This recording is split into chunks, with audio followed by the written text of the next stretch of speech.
ओम शांति।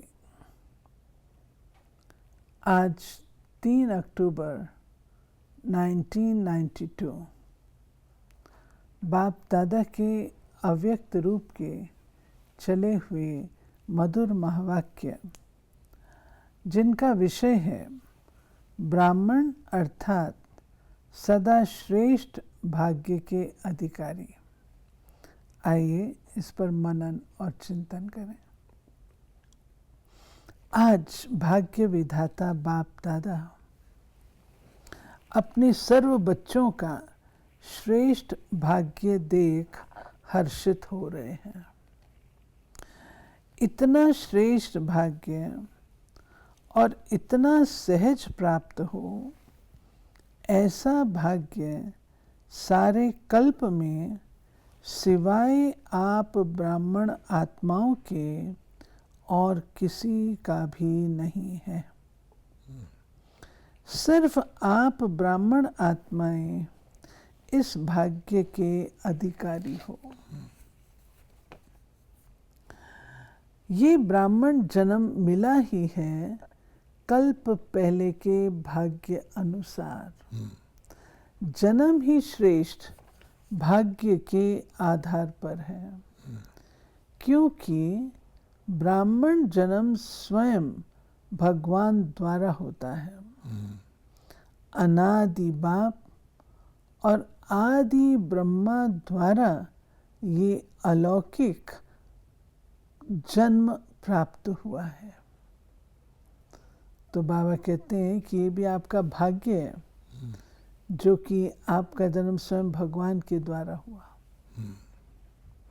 यानी कहा जाता है दुनिया के अंदर भी ये जो वर्ण वगैरह बनाए गए हैं, शूद्र, वैश्य, क्षत्रिय, ब्राह्मण, तो इसमें सबसे ऊपर तो ब्राह्मण ही है। सिर्फ उन्होंने गलती ये कर ली है, वो ये समझते हैं जब सतयुग में ब्राह्मण थे तो बाकी भी थे। ज़्यादा डिटेल पूछो तो कहेंगे ब्राह्मण ज़्यादा थे। जैसे वो कहते हैं ना, सतयुग में दुख था सही लेकिन सुख ज़्यादा था, और कलयुग में भी सुख है सही लेकिन दुख ज़्यादा है। अगर उनको पूछा जाए कि स्वर्ग में दुख होता है, कहेंगे नहीं। फिर नरक में सुख होता है, कहेंगे हाँ। ये कन्फ्यूज़न है ना, इसलिए। लेकिन ये दोनों हर मानता है कि ब्राह्मण सर्वश्रेष्ठ है, चोटी का है ना। बेस्ट जो वर्ण है वो ब्राह्मण है। क्यों है बेस्ट? क्योंकि उसका जन्म ही ब्रह्मा के द्वारा हुआ है। तो ब्रह्मा माँ है, शिव पिता है। तो संतान पैदा होती है तो दिखता तो ये ना माता से पैदा हुई, लेकिन पिता भी होता है ना। इसलिए भगवान कहता है कि भगवान ने खुद ब्राह्मणों को जन्म दिया। इससे सर्वश्रेष्ठ क्या हो सकता? जिनका जन्म ही भगवान दे, भाग्य साथ आएगा। जो जन्म ही भाग्य विधाता द्वारा हुआ, वो जन्म कितना भाग्यवान हुआ। अपने इस श्रेष्ठ भाग्य को सदा स्मृति में रख हर्षित रहते हो। सदा स्मृति प्रत्यक्ष स्वरूप में हो। सदा मन में इमर्ज करो। ऊंचा कुल किसी को कहे कि मैं इस कुल का हूँ, तो उस कुल के नाम लेते उसको नशा चढ़ जाता है। जैसे राजपूत बहादुर होते हैं, तो मैं राजपूत हूँ, हैं, वो किसी को यही कह देता है कि मैं राजपूत हूँ, देख लेना, तो दूसरा व्यक्ति भयभीत हो जाता है।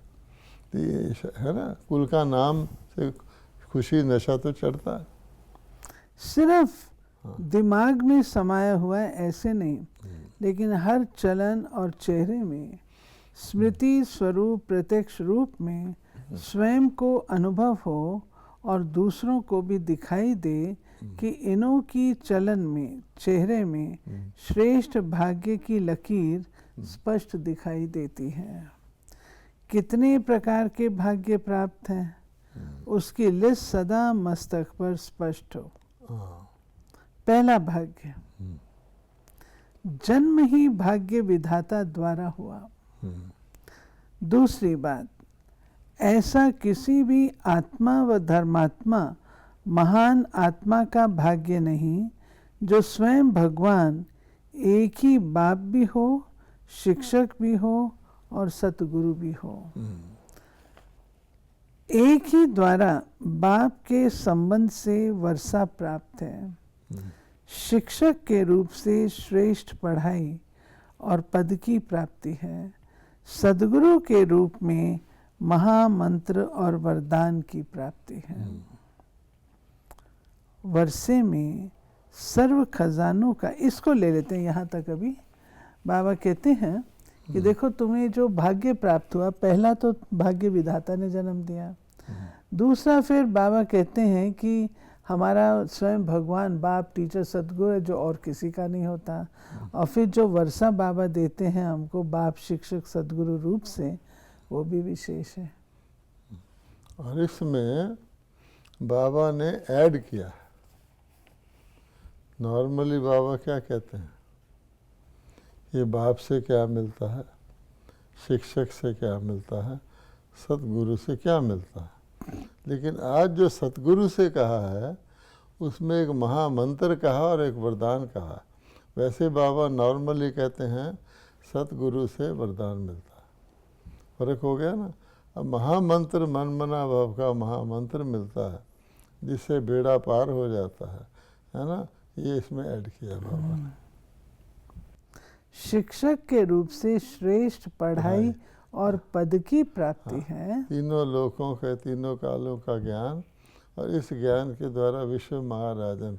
यहाँ भी पद ऐड किया हुआ। नॉर्मली बाबा सिर्फ पढ़ाई कहते हैं। सद्गुरु के रूप में महामंत्र और वरदान की प्राप्ति है। वर्षे में सर्व खजानों का अधिकार प्राप्त किया है। सर्व खजाने हैं ना, कोई खजाने की कमी है? टीचर्स को कोई कमी है? अब बाबा स्थूल में पूछ रहा है। ये खजाने सूक्ष्म तो हैं, लेकिन उनका स्थूल रूप कमी है। बहुत अच्छा बाबा ने पूछा है। मकान बड़ा होना चाहिए, जिज्ञासु अच्छे अच्छे होने चाहिए, ये कमी है? नहीं है। जितनी सेवा निर्विघ्न बढ़ती है तो सेवा के साथ सेवा के साधन सहज और स्वतः बढ़ते ही हैं। बाबा ने तरीका भी बता दिया कि निर्विघ्न सेवा करोगे तो सेवा के निर्विघ्न बढ़ने के साथ साथ आपके साधन जो हैं वो स्वतः और सहज ऑटोमेटिकली बढ़ेंगे। जैसे हमने प्रूफ देखा है। बाबा ने कहा था माउंट आबू में छोटा सा हॉल होता था जिसको हिस्ट्री हॉल कहते हैं। आज उसका नाम हिस्ट्री हॉल है, ऐतिहासिक है, एक शुरुआत का सैंपल है। फिर बाबा ने कहा था बच्चे जितनी जितनी संख्या बढ़ती जाएगी उतना उतना तुम्हारा स्थान बढ़ता जाएगा। तो हिस्ट्री हॉल के बाद मेडिटेशन हॉल, उसी छोटे से पांडव भवन में, वो हिस्ट्री हॉल से शायद डबल है, अभी भी है वो। अच्छा, फिर और सेवा बढ़ी तो सामने जगह मिल गई, ओम शांति भवन हो गया, जिसमें कि हमने इंटरनेशनल कॉन्फ्रेंस करने शुरू किए। फिर ओम शांति भवन भी छोटा पड़ गया, फिर ज्ञान सरोवर बन गया है। ज्ञान सरोवर, उसमें डायमंड हॉल बन गया, हारमोनी हॉल बन गया, और इधर उधर बहुत कुछ बनाया। बाबा ने बच्चों पर छोड़ दिया था बनाना। बाद में बाबा ने कहा बच्चों ने हॉल छोटा बना लिया है, यानी जितनी वो जगह थी उसमें और चीज़ें बना ली। पहाड़ी पर था, लेकिन बाबा साक्षी होके देखता रहा, मुस्कुराता। अच्छा, लेकिन तीनों हाल मिला के काम चलता था।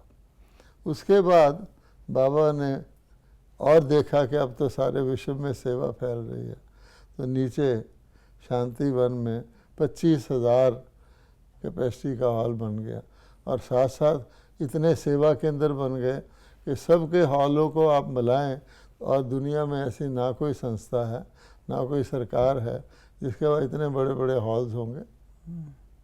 तो ये बाबा कहते सेवा निर्विघ्न बढ़ती गई, और उसके साथ साथ साधन ऑटोमेटिकली बढ़ते गए। किचन कितना बड़ा है, कहते हैं कि दुनिया का सबसे बड़ा हमारे यहाँ सोलर सिस्टम लगा हुआ है। तो बाबा कहता है कि और स्वतः और सहज, किसी को पता नहीं लगा। पहले मेरे ख्याल पंजाब में, जहाँ मैंने 17 साल रहा हूँ, एक भाई के पास एक कार होती थी सिर्फ, और आज ऐसा कोई केंद्र नहीं है। केंद्रों के पास, और भाई बहनों का करो तो हर केंद्र में कार रखने की लाइन लगती है। किसी को पता थोड़ी लगा, सहज और स्वतः बढ़ता गया। बाप द्वारा वर्षा और श्रेष्ठ पालना मिल रही है। परमात्म पालना कितनी ऊंची बात है। भक्ति में गाते हैं परमात्मा पालनहार है, लेकिन आप भाग्यवान आत्माएं हर कदम परमात्म पालना के द्वारा ही अनुभव करते हो। भक्ति में तो कह देते हैं ना पालनहार है। अगर भगवान सबका पालनहार हो तो क्या गरीबी हो सकती है? भीख मांगने वाले हो सकते हैं, भूखमरी हो सकती है? नहीं। भगवान कहता है मैं अपने बच्चों की ही पालना करता हूँ। जो मेरे शिक्षा लेते हैं वही मेरी पालना लेते हैं, और फिर उसका साकार स्वरूप भी दिखता है। जैसे कोई पढ़ा लिखा एजुकेटेड आदमी हो तो कम से कम भूखा नहीं मरता। लेकिन आप भाग्यवान आत्माएं हर कदम परमात्म पालना के द्वारा ही अनुभव करते हो। परमात्म श्रीमत ही पालना है।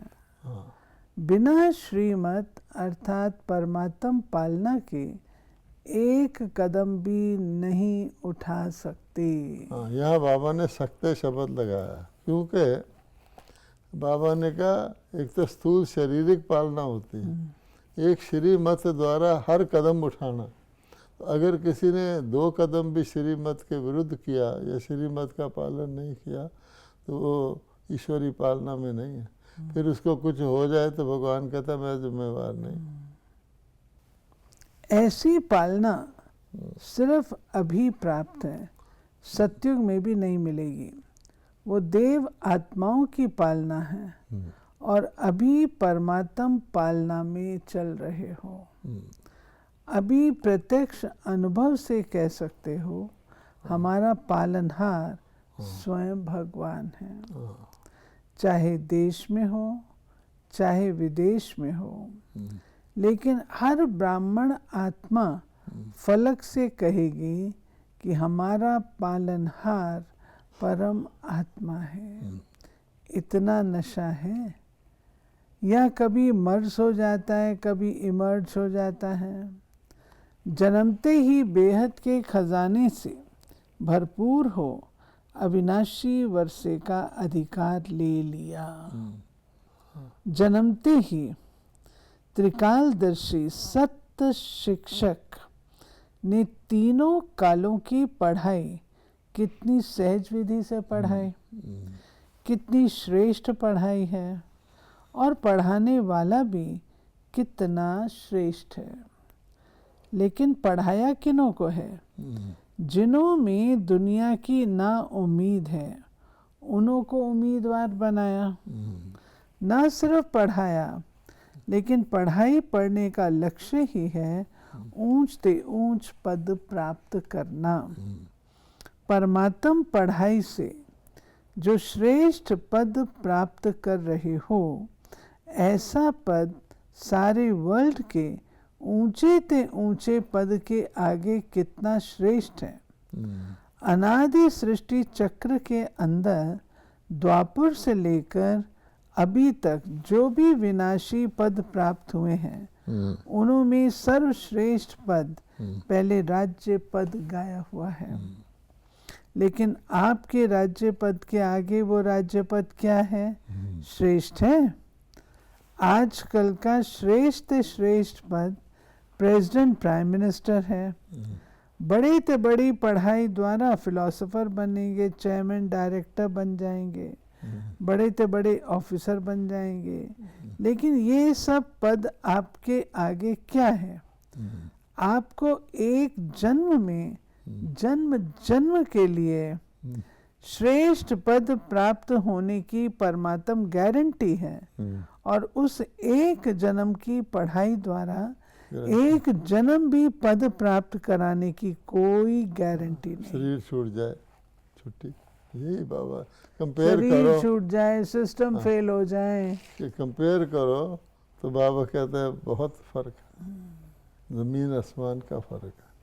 तभी जो पढ़ाई में लगते हैं लौकिक में, बाबा उनको देख के तरस खाता है। जो पद भी सर्वश्रेष्ठ और एक जन्म की पढ़ाई और अनेक जन्म पद की प्राप्ति, तो भाग्य है ना।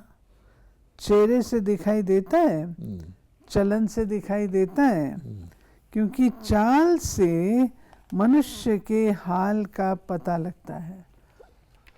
कहते हैं ना तुम्हारा हाल चाल क्या है। ऐसी चाल है जो आपके इतने श्रेष्ठ भाग्य का हाल दिखाई देवे, या अभी साधारण लगते हो क्या?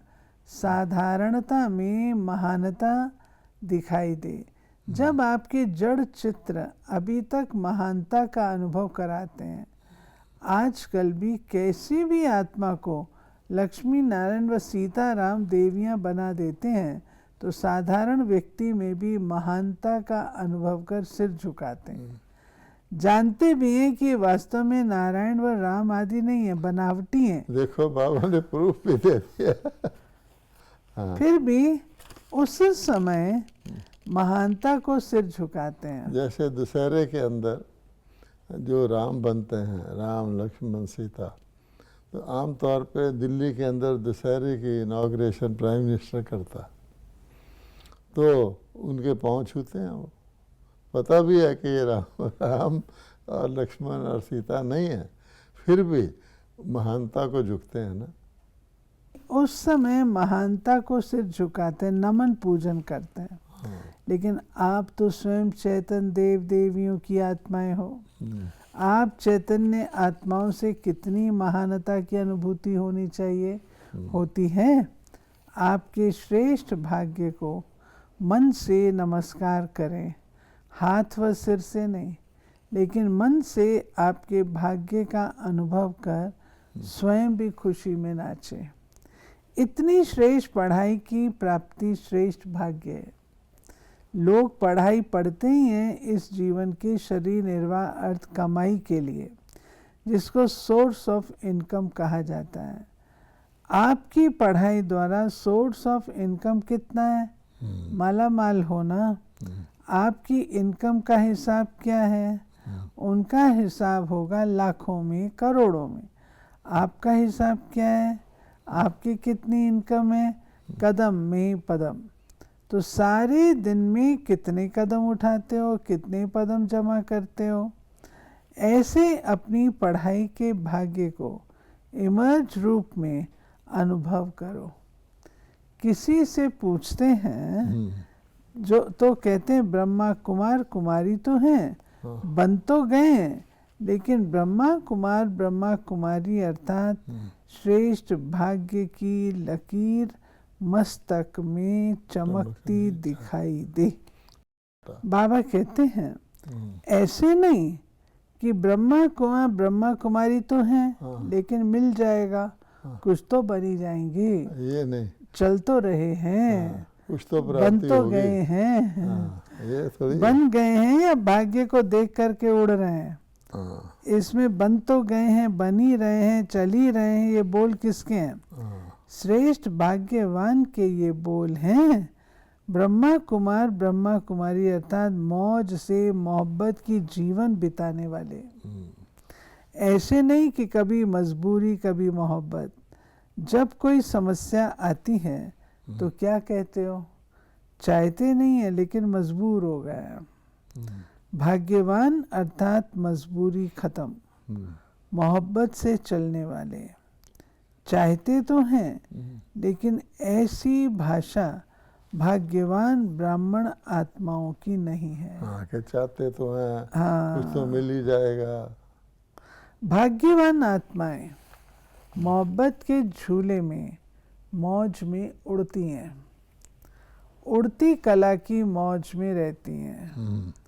मजबूरी उनके आगे आ नहीं सकती। समझा? अपना श्रेष्ठ भाग्य मर्ज नहीं रखो, इमर्ज करो। तीसरी बात, सदगुरु द्वारा क्या भाग्य प्राप्त हुआ? पहले तो महामंत्र मिला, सदगुरु का महामंत्र क्या मिला?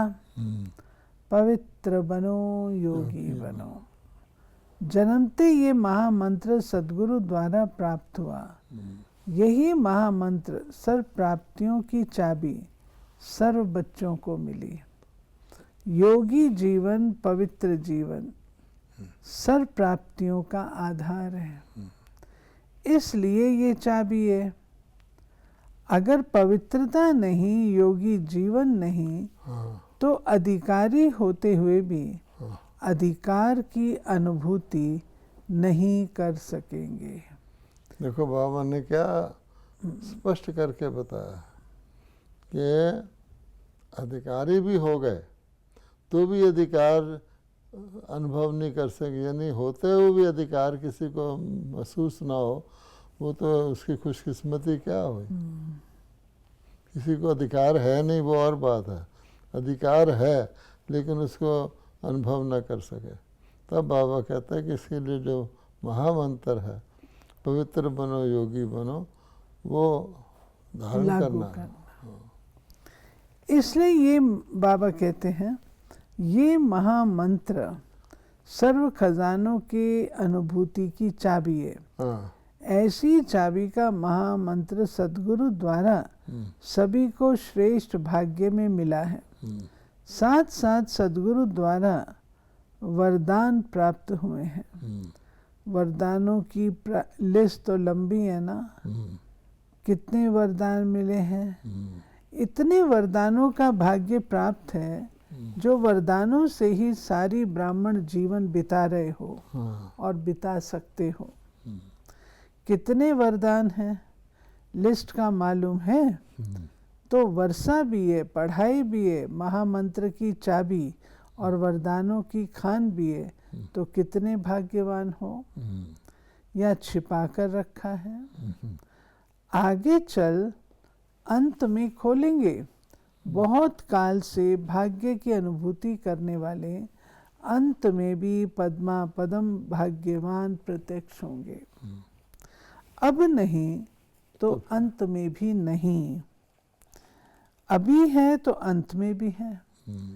ऐसे कभी नहीं सोचना कि संपूर्ण तो अंत में बनना है। संपूर्णता की जीवन का अनुभव अभी से आरंभ होगा, तब अंत में प्रत्यक्ष हो पाएंगे। अभी स्वयं को अनुभव हो, औरों को अनुभव हो, जो समीप संपर्क में आए हैं उन्हों को अनुभव हो, और अंत में विश्व में प्रत्यक्ष होगा। बाबा ने बताया है, तरीका बताया है कि जो अभी अनुभव नहीं होगा तो कभी भी नहीं होगा, और अभी से बढ़ता जाएगा। पहले स्वयं को होगा, फिर साथियों को होगा, फिर अपने एरिया में होगा, फाइनली सारी विश्व को भी अनुभव होगा। भाग्य कितना बड़ा है। बाप दादा आज सर्व बच्चों के भाग्य की श्रेष्ठ लकीर देख रहे थे। जितना बाप ने भाग्य रेखा देखा उतना ही बच्चे सदा अनुभव कम करते हैं। भाग्य की खान सभी को प्राप्त है, लेकिन कोई को कार्य में लगाना आता है, कोई को कार्य में लगाना नहीं आता है। जितना लगा सकते उतना नहीं लगाते। मिला सबको एक जैसा है, लेकिन खजाने को कार्य में लगाकर बाप का खजाना सो अपना खजाना अनुभव करना, इसमें नंबरवार है। बाप ने नंबरवार नहीं दिया, दिया सबको नंबर 1 है, लेकिन कार्य में लगाना इसमें अपने आप नंबर बना दिए हैं। समझा नंबर क्यों बने? जितना यूज करेंगे, कार्य में लगाएंगे, उतना बढ़ता जाएगा। मर्ज करके रख देंगे तो बढ़ेगा नहीं। स्वयं भी अनुभव नहीं करेंगे और दूसरों को भी नहीं करा सकेंगे। इसलिए चलन और चेहरे में लाओ। जो भी नंबर आवे अच्छा है। चलो 108 नहीं तो 16,000 कुछ तो बनेंगे। लेकिन बाबा कहते हैं बच्चों की ख्यालात हैं कि चलो कोई नंबर तो आएगा ही। हाँ, लेकिन 16,000 की माला सदा नहीं जपी जाती। हाँ, आप देखो कहाँ कहाँ और कभी कभी जपते हैं। हाँ, 108 की माला तो सदा जपते रहते हैं। अब मैं कौन ये स्वयं जानो। अगर बाप कहेंगे व और कोई कहेंगे कि आप तो 16,000 में आएंगे तो क्या कहेंगे, मानेंगे? क्वेश्चन मार्क शुरू हो जाएंगे। इसलिए अपने आप को जानो, मैं कौन। अच्छा, चारों ओर के सर्वश्रेष्ठ भाग्यवान आत्माओं को सर्व जन्म से प्राप्त परमात्म जन्म अधिकारी आत्माओं को सर्व बाप द्वारा श्रेष्ठ वर्षा परमात्म पालना लेने वाले सत शिक्षक द्वारा श्रेष्ठ पढ़ाई का श्रेष्ठ पद और श्रेष्ठ कमाई करने वाले सद्गुरु द्वारा महामंत्र और सर्व वरदान प्राप्त करने वाले ऐसे अति श्रेष्ठ पद्मा पदम हर कदम में पदम जमा करने वाली श्रेष्ठ आत्माओं को बाप दादा का याद प्यार और नमस्ते।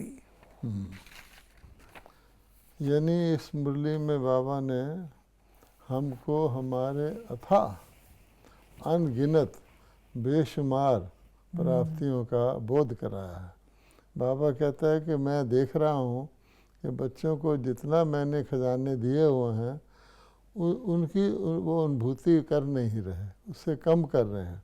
इसीलिए बाबा ने इस मुरली में कहा है, रिवाइज कराया है कि जन्म लेते समय तुम्हें भाग्य विधाता ने जन्म दिया तो तुम्हारा भाग्य तो साथ आ गया। फिर वो कहता है कि सारी दुनिया में ऐसा कोई नहीं है जिसका बाप शिक्षक और सतगुरु भगवान हो, एक हो और भगवान हो। तो कहते हैं टीचर के रूप में मैंने तुम्हें तीनों कालों तीनों लोकों का ज्ञान भी दिया, पद भी के लायक भी बनाया। और पद भी कौन सा है? दुनिया में सबसे बड़े से बड़ा पद द्वापर से भी देख लो तो राजा का होता है, आजकल प्रेसिडेंट प्राइम मिनिस्टर का होता है। लेकिन उसकी भेंट में तुम्हारा जो पद है वो एक जन्म का भी नहीं, यहाँ तो एक जन्म का भी नहीं होता, गारंटी नहीं है पढ़ाई पढ़ी कि उसका पद भी मिलेगा भी, लेकिन तुम्हारा पद तो जन्म जन्मांतर के लिए गारंटेड है और राज्य पद है, सतयुग त्रेता का स्वर्ग का पद है। फिर बाबा कहता है सतयुग सतगुरु के रूप में, क्योंकि दुनिया में गुरु बहुत हैं, लोग गुरुओं के पीछे भागते रहते हैं, मंत्र लेने के लिए भागते रहते हैं, कुछ दे दो रिद्धि सिद्धि करते हैं, ऐसे वरदान मांगते रहते हैं। बहुत मुश्किल से द्वापर के लोगों को ऋषियों को एक वरदान मिल जाता था, किसी को कोई। तुमको तो बाबा कहता देखो महामंत्र ही दे दिया, चाबी दे दी, क्या कि पवित्र बनो योगी बनो, ये चाबी लगाओ तो तुम्हारे सारे भाग्य खुल जाएंगे।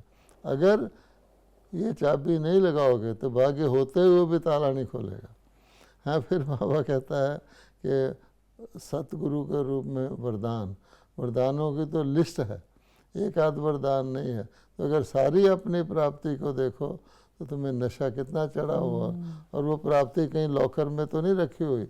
लॉकर तभी में रखेंगे अगर वो पवित्र बनो योगी बनो का चाबी नहीं लगाएंगे। तो बाबा कहते नहीं तो कदम कदम तुम्हारा तो हर कदम जो है वही पदम है। इसलिए ये सारी प्राप्तियों को देखते हुए उनको इमर्ज करो, ऐसे नहीं रखी हुई है लास्ट टाइम में खोल लेंगे, अब नहीं इमर्ज किया तो फिर होगा ही नहीं, इसको इमर्ज करो। सो ये थी बाबा की आज की मुरली। मुरली पुनः अध्ययन करने योग्य है। कितना नशा चढ़ाती है कि बाप टीचर सद्गुरु ने कैसी पालना हम बच्चों को संगम पर दी है जो अन्य किसी और युग में नहीं होती। ओम शांति।